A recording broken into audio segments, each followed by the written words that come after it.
और ब्रेक के बाद आप सभी दर्शकों का अन्नदाता में स्वागत है। चलिए अब रुक करते हैं अगली कड़ी की ओर।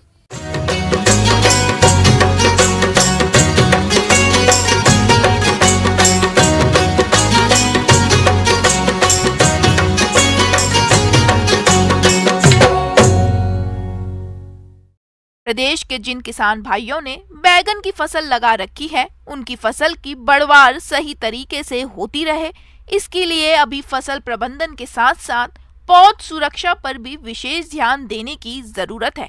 तो बैगन की फसल में कौन कौन से कार्यों को करें, इसके बारे में जानकारी दे रहे हैं विषय विशेषज्ञ शिशुपाल सिंह राजपूत।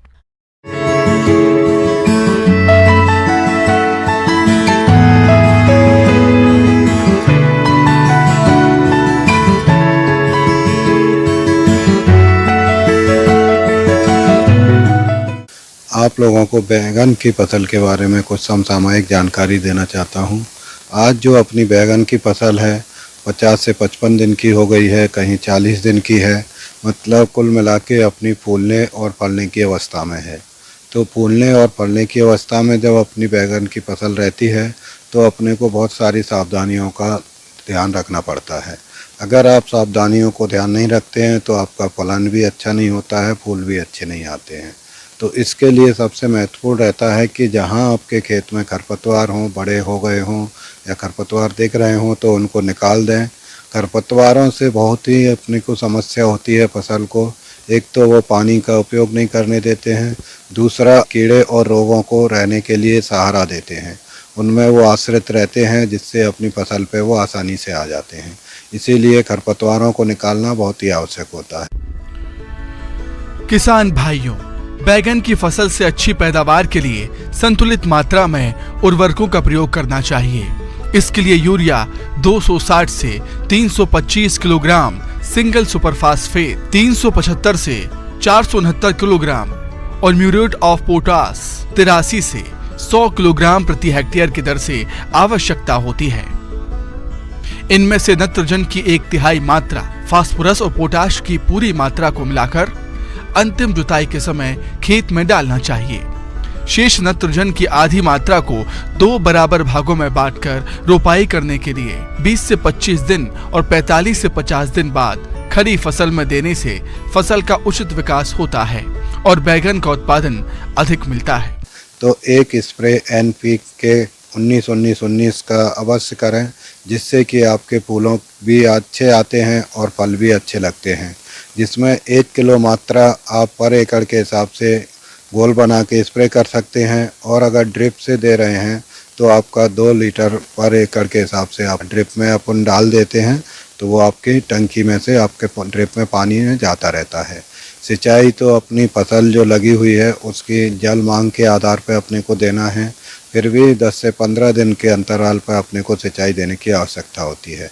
इसमें अपने को ध्यान ये भी रखना है कि अपनी अगर ब्लैक सॉइल है, काली मिट्टी है, तो उसमें लंबे समय तक पानी रहता है तो उसको थोड़ा लेट देना है। लेकिन जहाँ हल्की मिट्टी है वहाँ अपने पानी की आवश्यकता ज़्यादा होती है तो उसे कम अंतराल पे पानी की देने की आवश्यकता होती है। बैगन का छोटी पत्ती रोग, यह बीमारी को हरा तिला नामक कीट द्वारा फैलाया जाता है। इस बीमारी से प्रभावित पौधों के पत्ते पतले रह जाते हैं, छोटी पत्तियां भी हरी पड़ जाती हैं। प्रभावित पौधों में पुष्पन और फलन नहीं होता, जिससे किसानों को भारी नुकसान होता है। इस बीमारी की रोकथाम के लिए यदि शुरुआती समय पर हमला दिखे तो प्रभावित पौधों को उखाड़कर बाहर निकाल दें। इस बीमारी का मुख्य कारण हरा तेला होता है। इसके रासायनिक नियंत्रण के लिए इमिडाक्लोप्रिड दवा की 1 मिलीलीटर मात्रा को 3 लीटर पानी के हिसाब से घोल बनाकर छिड़काव करने से इस रोग का नियंत्रण हो सकता है। इसके साथ साथ ही अब बात करते हैं इसमें कीड़े की। तो कीड़े मुख्य रूप से इसमें चूसने वाले लगते हैं, जो कि आपके फसल के ऊपर या नीचे देखने को मिल जाएंगे। बहुत ही छोटे छोटे रहते हैं, मक्खी भी रहती है, माहू टाइप से भी आपको काली काली देखने को मिल जाएंगी, और एपिड जैसिड भी आपको देखने को मिल जाते हैं। ये क्या करते हैं कि रस चूसते हैं और आपकी पत्तियों को सुखा देते हैं। तो इन कीड़ों का नियंत्रण करना बहुत ही आवश्यक होता है। रस चूसक कीड़ों के लिए इमिडाक्लोप्रिड नाम की दवा आती है, उसकी 1 ml मात्रा पर लीटर के हिसाब से आप उपयोग कर सकते हैं। और इसके साथ इसमें जो सबसे हानिकारक कीड़ा रहता है, जो आपने देखा होगा कि आपके बैगन को आप काट के देखते हैं तो उसके अंदर निकलता है।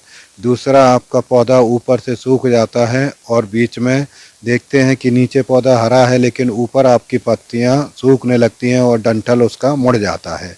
तो ये आपका फल भेदक कीड़ रहता है, जो कि फल में भी अंदर घुस जाता है और आपके तने में भी होता है।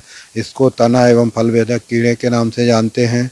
आप तने को अगर काट के देखते हैं, चीरते हैं, तो पीले कलर की हल्की सी इल्ली आपको देखने को मिलती है।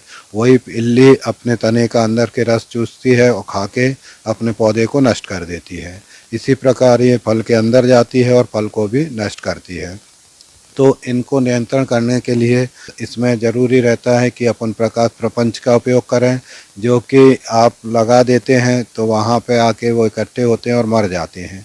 इसके साथ साथ ही फेरोमोन ट्रैप है, इनका भी आप उपयोग कर सकते हैं, जिनके द्वारा भी इनको आसानी से रोक सकते हैं। इसके साथ ही आपका नीमास्त्र, ब्रह्मास्त्र ये भी इसमें काम करते हैं, लेकिन जब आपकी फसल में रोग कीड़ा लगने की संभावना लगे उसी समय आपको उपयोग करना है।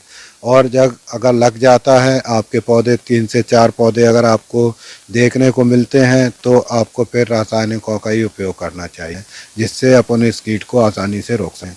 तो मेरे द्वारा जो आपको समसामयिक जानकारी दी गई है, उन्हें आप अपनाकर अपनी बैगन की अच्छा उत्पादन प्राप्त कर सकते हैं। धन्यवाद। आगे और भी है खेती बाड़ी से जुड़ी हुई बहुत सी रोचक जानकारियां, पर यहां पर रुकेंगे एक और छोटे से ब्रेक के लिए और जल्द हाजिर होंगे।